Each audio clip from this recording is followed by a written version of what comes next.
할렐루야.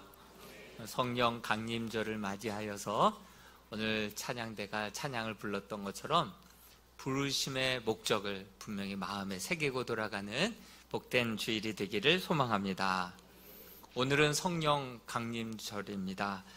성령에 대해서 주중에 어떤 말씀을 어떻게 전해야 되나 묵상하고 있을 때 오늘날의 문제는 성도들이 성령을 별로 필요로 하지 않는다, 사모하지 않는다, 또 성령의 충만함에 대한 호기심조차도 별로 없어서 기도의 자리로 나와 보지도 않고 이렇게 별로 관심이 없구나, 주면 고맙고 안 줘도 별 상관없네요.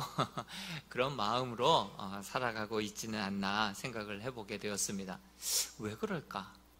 왜 그렇게 되었을까라는 생각을, 우리 주님께서 분명히 좋은 것으로 주시지 않겠느냐, 그것을 누가복음에서는 성령을 주시지 않겠느냐, 분명히 주님 생각하기에는 성령은 너무나도 중요한 건데 왜 우리는 중요하게 여기지 않는 이유가 뭘까 생각을 해봤습니다.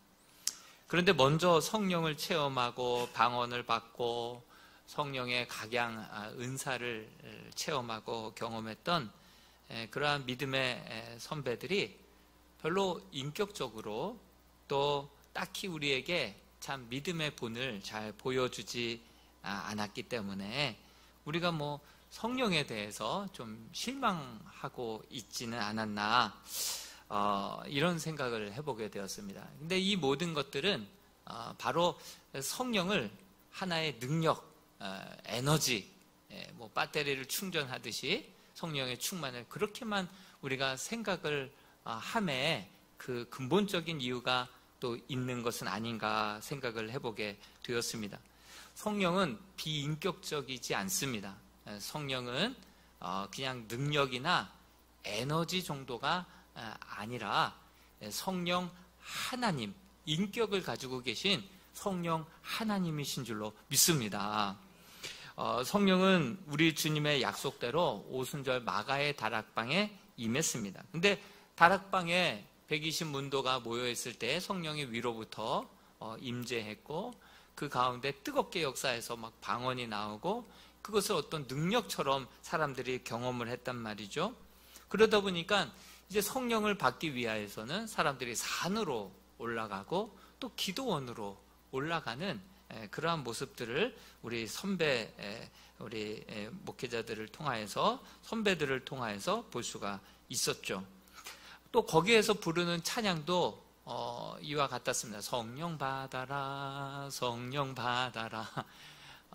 은사 받으신 목회자가 내가 가지고 있는 것을 너에게 던질 테니까 너 받아라, 이런 식으로 성령 받아라, 무슨 장풍 쏘듯이 성령 받아라, 불을 받아라 막 부흥회 할 때도 인격자 되시는 성령 하나님을 마치 물건처럼 내가 줄 테니 너 받아라, 이쪽으로 이번엔 줄 테니 이쪽에 있는 사람들이 일어나시라고 막 던지면 또 막 쓰러지고, 그런 일들을 우리가 부흥회 때 또 한월산 기도원이다, 어디 기도원이다 막 가서 이렇게 우리가 많이 경험하지 않았습니까? 마치 성령이 비인격적이고 물질적이고 그냥 단지 능력이요, 에너지요, 파워인 것처럼 그렇게 우리가 인식하게 되었습니다. 어느덧 우리가 그런 인식들을 가지고 있었습니다. 그런데 희한한 것은요, 하나같이 이렇게 특별한 막 은사를 받으신 목회자들이나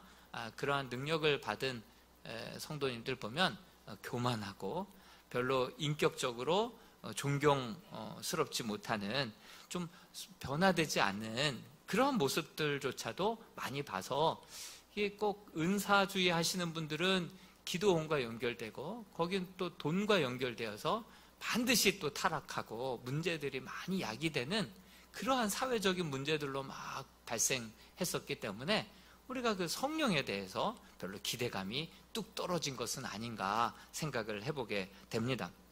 성령님은요, 성부 하나님, 성자 하나님, 성령 하나님, 이렇게 삼위 중에 한 위격, 한 인격이십니다. 그리고 그 하나님의 형상대로 우리 인간을 지었습니다.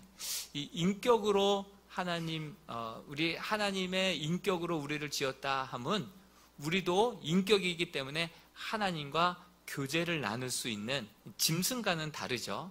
짐승과는 완전히 다른 그런 인격을 우리도 가지고 창조되었죠. 그래서 하나님과 깊은 교제를 나눌 수 있는 인격을 가지고 있었다는 것은 무엇을 뜻합니까? 바로 지정의를 가지고 있어서 그 지로, 그 감정으로, 그 의지로 하나님께 나아가 하나님과 깊은 교제를 나눌 수 있게 만들어 주셨죠.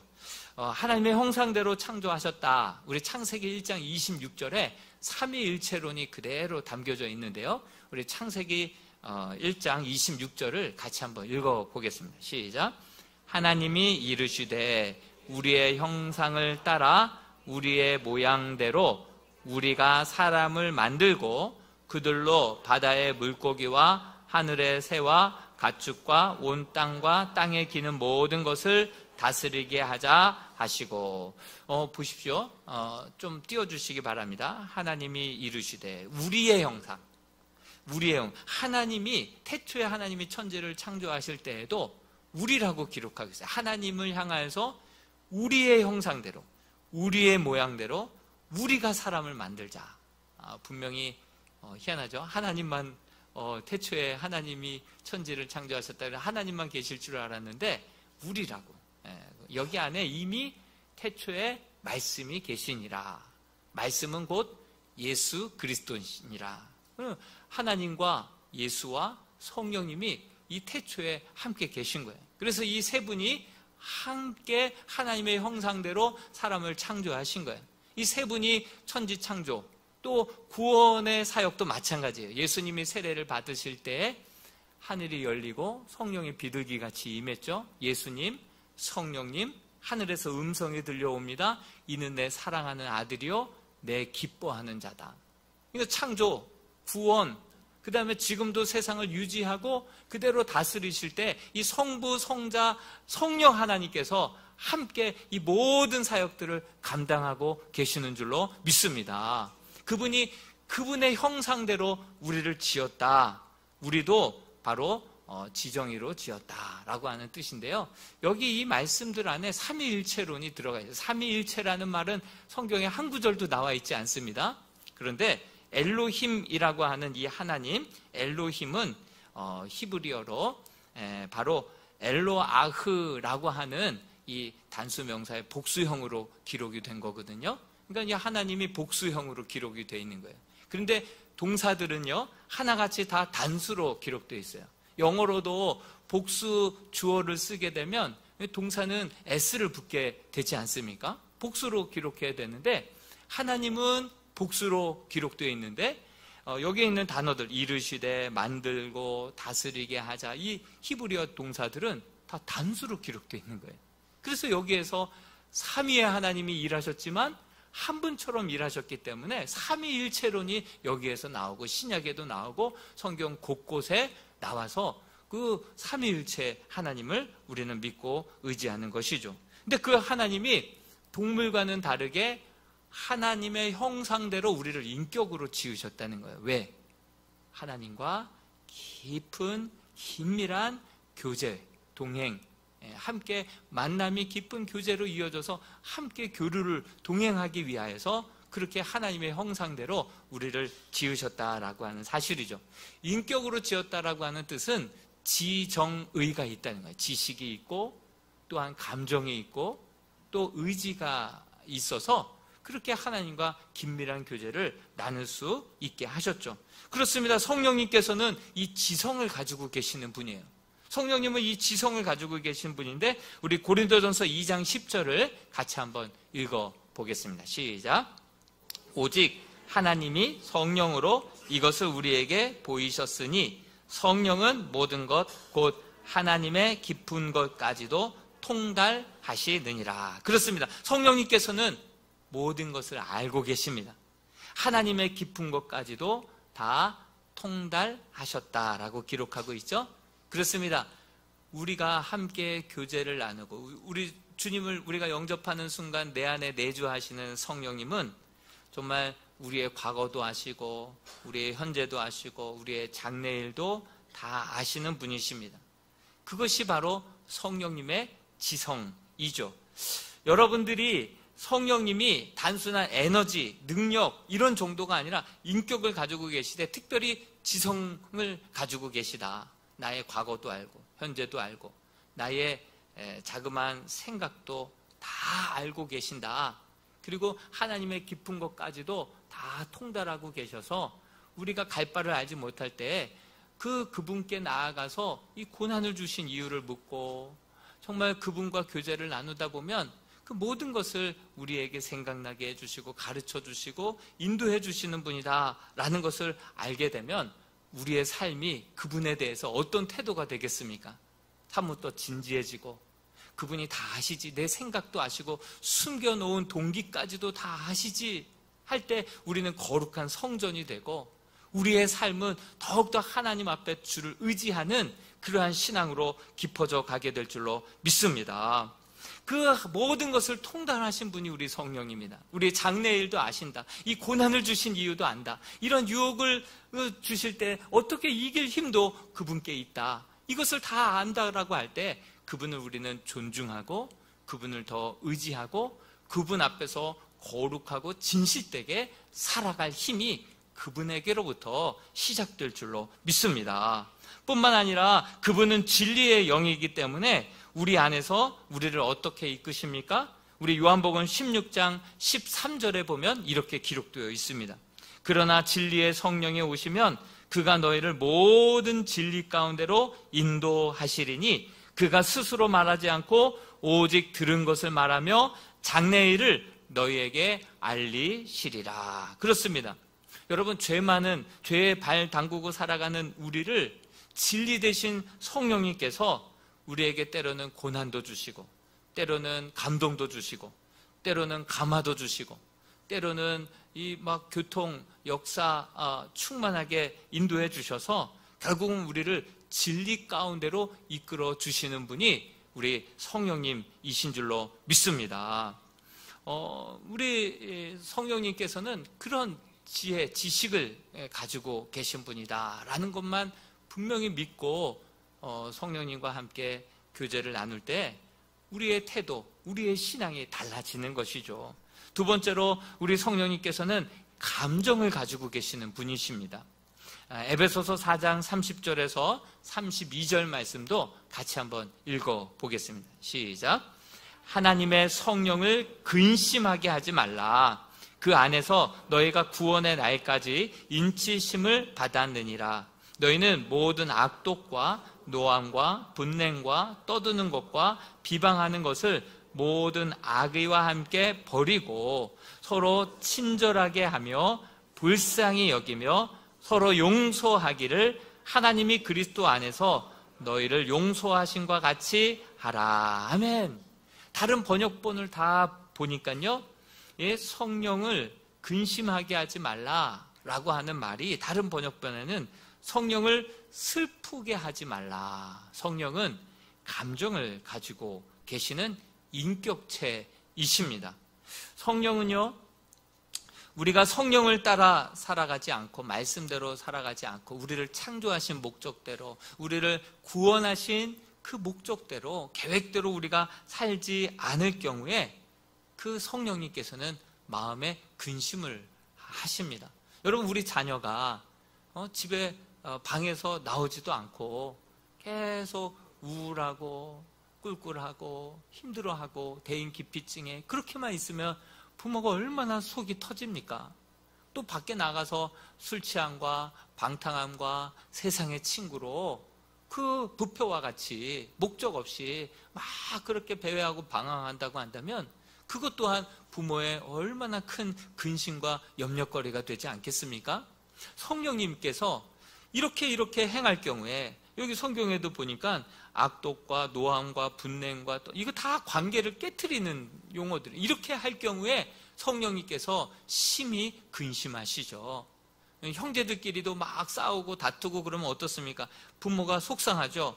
그렇지만 오늘 32절 말씀처럼 서로 친절하게 하며 불쌍히 여겨주며 서로 용서하기를 하나님이 그리스도 안에서 너희를 용서하신 같이 그 하나님의 은혜와 사랑과 용서를 받은 것 같이 서로 베풀고 섬기고 나누고 피스메이커와 같이 하나님과 화목하고 세상과 화목하며 살아갈 때 하나님의 큰 기쁨이 될 줄로 믿습니다. 이처럼 하나님, 우리 성령님께서는 이런 감정을 가지고 계시는 거예요. 그렇기 때문에 우리가 성령님께서 기뻐하시는 일들을 행하면 우리도 마음에 막 샘솟는 기쁨이 막 넘쳐나는 거예요. 그런데 그분이 근심하는 일들을 하다 보면 양심에 찔리게 되고 마음이 막 두근두근 뛰게 되고 마음이 불편해지는 거예요. 왜냐하면 성령님이 근심하고 있기 때문인 줄로 압니다. 여러분, 오늘 우리가 읽었던 갈라디아서 5장 19절에서 21절에도 보면요, 육체의 열매가 나와요. 이 육체의 열매들이 어떤 것들이 나오냐면 하나하나 읽을 때마다 관계를 다 깨트리는 단어들만 나와요. 여러분, 음행, 호색, 이거 부부 사이에서 음행과 호색이 있으면 당장 쫓겨나지 않습니까? 관계를 깨트리는 우상숭배, 하나님과의 관계에 있어서 우상숭배가 들어와 버리면 당장 하나님과의 관계가 깨어져 버리게 되지 않습니까? 주술 마찬가지죠. 원수 맺는 것, 미워하는 것, 분쟁, 시기, 분냄, 당짓는 것, 분열함, 투기, 술 취함과 방탕함, 이거 다 관계를 깨트리는 단어들이죠. 이런 것들을 피하고 이런 것들을 열매 맺고 이런 삶을 살아가는 자들은 어떻게 이야기하고 있습니까? 21절 끝자락에 보면 이런 일을 하는 자들은 하나님의 나라를 유업으로 받지 못할 것이요, 이렇게 이야기하고 있습니다. 여러분, 술을 먹으면 술 취함이 드러나지 않습니까? 성령의 충만을 받으면 성령은 나타나고 드러나게 되어 있는 줄로 믿습니다. 진짜 예수 그리스도를 주로 고백하는 것, 성령이 아니고서는 되지 않는데 성령이 내 안에 들어와 함께 내주하고 계시면 성령의 인격이 우리의 성품에 드러나게 되어 있는 것은 아주 당연한 일인 줄로 믿습니다. 그러므로 이러한 육체의 열매들을 맺는 사람들은 아직 거듭나지 않고 성령이 내주하지 않고 주님이 주인 되시 않는 삶을 살기 때문에 계속해서 이런 육체의 열매들만 계속해서 맺게 되어 있는 것입니다. 반면에 하나님이 감정을 가지고 계시는데 성령의 이러한 열매를 맺는 자, 바로 성령이 내 안에 계시기 때문에 성령의 성품이 내 안에서 계속해서 9가지 열매들로 나타나는 자, 하나님의 기쁨이 될 줄로 믿습니다. 그 열매가 어떤 열매가 있습니까? 사랑과 모든 모든 이 사랑은 모든 관계의 시작이고 기초가 되는 것이죠. 희락은 바로 기쁨을 뜻합니다. 화평, 샬롬이죠. 샬롬, 이 관계를 뜻하는 것이죠. 오래 참음, 롱서퍼링이라고 적혀져 있는데요, 이 시련을 길게 견딘다. 그러니까 뭐 믿는다고 해서 시련이 아예 없고 그런 것이 아니죠. 시련을 당해도 이것을 끝까지 잘 버틸 수 있는 더 큰 힘을 주시는 분이 우리 성령님이신 줄로 믿습니다. 또한 자비, 이 상대방의 그 공감 능력이에요. 상대방의 슬픔을 함께 느껴주는 그 마음, 이것이 바로 성령님의 인격에서 우리도 이렇게 배워 나와야 할 성품이죠. 양선, 선을 추구하는 것이죠. 정말 단점은 덮어주고 사람의 장점이 있으면 그것을 높여줘야 되는데 반대인 경우는 이건 성령이 슬퍼하고 기뻐하시지 않는 일이죠. 충성, 목사님께 충성하는 거 아닙니다. 이 충자를 보면은 그렇게 또 가운데 중자에다가 그 마음 심자가 들어가지 않습니까? 그러므로 그 중심이 치우치지 않는 거예요. 중심이 항상 예수 그리스도로 그 중심이 딱 잡혀져 있는 그러한 사람이 바로 주님 보시기에 충성된 사람이죠. 온유, 이것은 하나님께서 고난과 연단을 통하여서 하나님이 기뻐하시는 모습으로 빚어간 사람의 성품이 바로 온유한 성품이죠. 또 절제, 활용점정과도 같죠. 셀프 컨트롤, 자기 스스로를 잘 절제하는 그러한 마음이죠. 이것이 바로 성령의 9가지 열매고, 이러한 열매를 드러내고 나타내고 맺는 사람들은 하나님의 기쁨이 될 줄로 믿습니다. 그런데 희한한 것은요, 이 성령의 9가지 열매를 지칭할 때 이 열매가 복수로 적혀져 있지 않고요, 단수로 또 적혀져 있어요. 예. 이것은 무슨 뜻이냐면 한 가지 한 가지 한 가지 열매가 각각의 열매가 아니라는 거예요. 예. 9가지 맛을 내는 한 가지 열매인 줄로 믿습니다. 여러분들 한 영혼 한 영혼 가운데 성령님이 내주하시고 그분과 교통하다 보면 성령의 이 9가지 열매들이 내가 힘써서 맺는 것이 아니라 저절로 맺혀지게 되고 나타나게 되어 있는 줄로 믿습니다. 내 안에 성령님이 살아서 역사하시고 교통하시고 내주하신다라고 하는 그 증거들이 이 성령의 9가지 열매들로 드러나게 되는데, 나는 오래 참는 열매는 있는데 사랑의 열매가 없어. 이게 아니라는 거예요. 아직 덜 익은 거예요. 아직 덜 익은 거예요. 모든 9가지 열매들이 골고루 다 맺혀서 하나님 보시기에 맛있고 세상 사람들이 정말 느끼기에 멋있는 그러한 주님의 귀한 성령의 열매들을 맺는 성도들이 될 수 있기를 주님의 이름으로 축복합니다. 이 성령의 은사는요, 인격의 변화가 없이, 인격의 변화됨이 없이 병도 고치기도 하고 방언하기도 하고 그래요. 그렇지만 이 성령의 열매는요, 반드시 이런 인격의 변화 없이는 맺어질 수 없는 게 이 성령의 9가지 열매다라고 하는 사실이죠. 사람이 기질은 잘 안 바뀌어요. 사람의 기질은 잘 안 바뀌어요. 성격 급한 사람 잘 안 바뀌어요. 그런데 성품은 우리 주님을 닮아갈 수 있습니다. 성령님이 내 안에 내주해 계시고 그분과 늘 말씀과 기도를 통하여서 긴밀하게 매일매일 순간순간 그 예수를 묵상하고 말씀을 묵상하고 주님과 항상 주님이 앞서갈 수 있도록 그렇게 주님을 뒤따르는 그런 삶을 살아가다 보면 어느 순간 우리의 언행심사에서 성령의 9가지 열매의 성품들이 나타나게 될 줄로 믿습니다.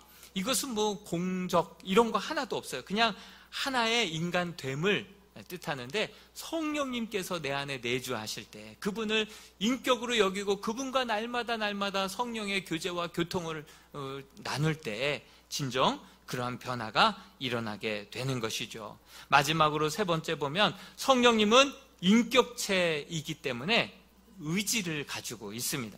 고린도전서 12장 11절에 보면 이 모든 일은 같은 한 성령이 행하사 그의 뜻대로 각 사람에게 나누어 주시는 것이니라. 그의 뜻대로.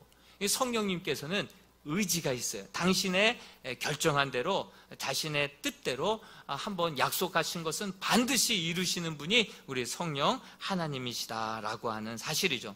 그분은 인격이시기 때문에 의지력을 가지고 행하시는 분이십니다. 그렇기 때문에 데살로니가전서 5장 19절에 성령을 소멸하지 말라 이렇게 말씀하고 있어요. 여러분들이 성령님의 뜻이 있고 뜻을 두고 의지를 가지고 행하시는데 자꾸 성령의 감동을 무시하고 성령의 그 하나님의 분명하신 뜻을 알면서도 감동이 오는데도 우리가 자꾸 그것을 거역하고 불순종하는 것이 바로 성령을 서서히 소멸시켜 나가는 거 아니겠습니까? 성령의 도움 없이는 우리는 단 하루도, 단 어떤 결정도 하기 어려운, 한 치 앞도 내다볼 수 없고 장담할 수 없는 자들이 연약한 우리 아닙니까? 성령님이 도와주시지 않는다고 한다면 결정적인 순간 그 모든 선택과 만남 가운데 성령님께서 감화 감동으로 우리의 발걸음을 인도해 주시고 간섭하여 주시고 할 말을 주시고 지혜를 주시고 능력을 주시지 않는다고 한다면 우리는 그 수많은 선택과 만남을 우리 지혜만으로 우리 경험만으로 헤쳐나갈 수 없는 것이죠. 여호와를 인정하라. 그리하면 그가 범사에 너희 길을 지도하시리라 말씀하시지 않습니까? 우리가 여호와 하나님을 경외하지 않고 자꾸 성령의 감동이든 말씀이든 알면서도 그 양심에 자꾸 거리끼게 무시하고 외면하고 거역하고 불순종하다 보면 결정적인 순간에 우리 성령님께서 침묵해 버리시는 것이죠. 그렇게 성령님께서 안 도와주시면 우리의 인생 어떻게 되겠습니까? 결정적인 순간마다 기억나게 해주시는 분, 우리 성령 하나님이신 줄로 믿습니다. 너가 대적들 앞에 섰을 때 할 말을 두려워하지 말아라. 내가 그 할 말을 내 입에 두겠다라고 말씀해 주지 않았습니까? 그러므로 우리 로마서 8장 26절과 같은 신앙으로 살아갈 수 있기를 바랍니다. 로마서 8장 26절을 같이 한번 읽어보겠습니다. 시작. 이와 같이 성령도 우리의 연약함을 도우시나니 우리는 마땅히 기도할 바를 알지 못하나 오직 성령이 말할 수 없는 탄식으로 우리를 위하여 친히 간구하시느니라. 아멘. 성령님께서 의지를 가지고 구원의 길로 이끄실 때 우리의 모든 걸음을 하나님이 기뻐하시는 뜻으로 진리와 빛 가운데로 이끌기 위하여 우리를 위해 탄식하시며 간구하시는 분이 우리 성령 하나님이시다라고 하는 사실입니다. 여러분, 우리가 정말 작은 일에도 성령의 감동 따라 순종하며 나아갈 때 나중에 결정적인 순간에 오히려 우리가 빌 바를 알지 못하고 갈 바를 알지 못할 때 성령님께서는 말할 수 없는 탄식으로 우리를 위하여서 대신 울어주시고 탄식하시고 중보기도 해주셔서 우리를 생명의 길로, 구원의 길로, 하나님의 기뻐하시는 뜻 가운데로 이끌어 주실 줄로 믿습니다. 이와 같이 성령님을 늘 인정하고 모든 것을 통달하신 성령님, 또한 모든 그 감정을 우리들의 행함을 통해서 다 느끼시는 그 성령님, 분명한 의지를 가지고 뜻을 가지고 우리를 구원하신 목적과 그 계획과 섭리를 가지고 이끄시는 그 성령님을 우리가 작은 일에도 늘 그분을 인정하고 그분께 귀를 기울이고 그분의 음성을 듣고 감동이 임했을 때는 그대로 순종하며 나아갈 때는 이 결정적인 순간마다 오히려 우리를 위해서 탄식하시며 우리의 걸음을 인도해 주시는 그 성령님을 날마다 경험하며 살아가고 또 성령의 9가지 귀한 열매들을 맺으며 살아갈 수 있는 복된 성도들이 될 수 있기를 소망합니다. 마지막으로 우리 영국 선교 단체들이 지난 2세기 동안 그들이 범한 잘못들을 성찰하면서 내놓은 글이 있습니다. 그들이 잘못을 범했던 잘못 중에 가장 큰 잘못은 그들이 인정하는 잘못이에요. 선교사들의 그 자격과 자질을 확인하지 못하고 많은 선교사들을 그저 파송했다라고 하는 사실이죠. 특별히 영국 경제가 불황기일 때 선교사 지원자가 오히려 더 급등했었다라고 합니다. 선교사로 지원하면 생활비는 물론이거니와 자녀 교육비까지 걱정 없었던 데다가 당시 영국의 선교지가 대부분 영국의 식민지였으므로 영국인 거류 지역에서 영국식 생활을 누리는 데 어려움이 전혀 없었기 때문에 더 많은 선교사들로 지원을 했었다고 합니다. 이런 이유로 영국의 경제적인 불황기 때마다 선교사 지원자들이 선교단체에 대거로 몰려왔었는데 그들 가운데 옥석을 구분하지 않고 마구 받아들인 것이 그들이 범한 가장 큰 잘못이었다라고 그들이 고백하고 있습니다. 그 결과 선교지 특히 제3세계에서는 기독교에 대한 오히려 반감이 조성되었다라고 하는 사실이죠. 역설적이게도 선교사가 가장 큰 그러한 역할을 감당했었다라고 고백하고 있습니다. 실제로 간디가 어떻게 고백했습니까? 나는 예수는 좋다. 그러나 기독교인들은 싫다. 이렇게 고백하지 않았습니까? 이것이 영국 선교 단체에만 국한된 일이었겠습니까? 우리나라에도 조선말, 우리나라가 국운이 막 기울어져가는 조선 말기에 1885년 4월 부활주일 날 그렇게 아펜젤러 선교사와 또 언더우드 선교사가 우리나라 제물포항에 도착하지 않았습니까?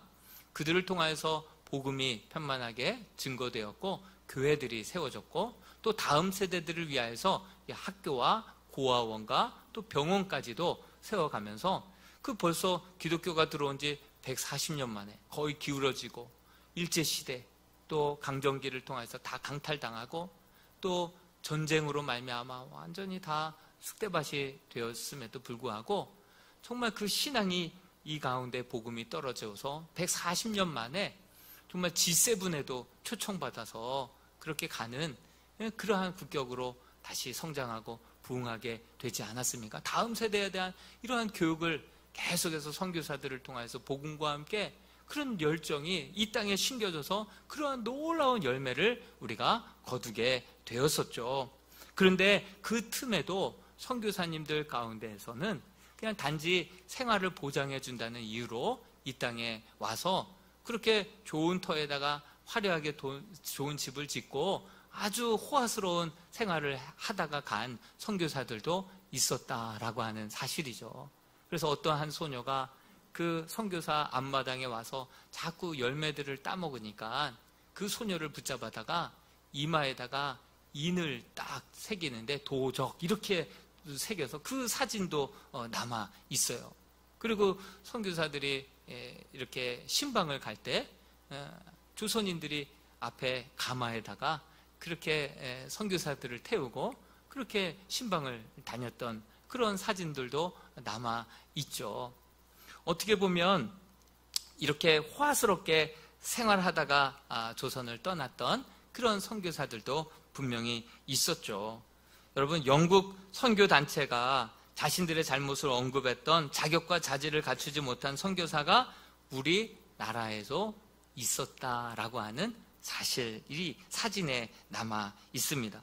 성령님을 우리 권능이나 이런 에너지 정도로만 우리가 한때 여기고 그렇게 귀신을 내쫓고 방언을 하고 능력을 행했지만 성령의 열매를 맺지 못해서 사람들에게 손가락질을 당하고 정말 그 복음이 오히려 더 그 사람들을 통하여서 이렇게 회방되었던 때도 있지 않습니까? 오늘날에는 내가 예수 믿는다라고 하는 말이 정말 부끄러울 정도로 지금 기독교에 대한 이미지가 혐오 이미지에까지 가 있는 거 아니겠습니까?